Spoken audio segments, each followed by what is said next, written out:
Это та солидная команда на сегодня. А мы напоминаем, уважаемые чебоксарцы и гости столицы Чувашии, что завтра, 24 июня, мы продолжим праздновать день рождения нашей республики на главной площади города. А сейчас, итак, давайте все вместе опять же. 5, 4, 3, 2, 1.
Дорогие чебоксарцы, чуваши, к вам приехали на праздник белорусы-бульбаши.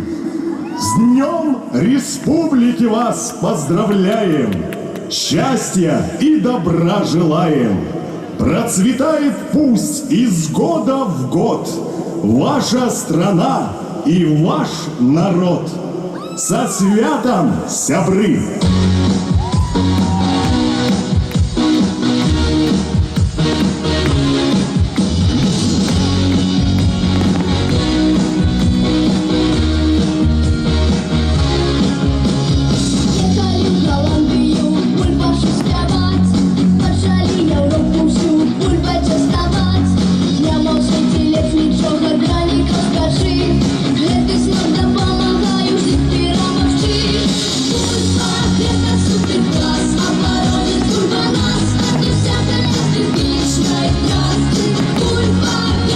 Життя, я малюю почуття, чи поїсти смачно.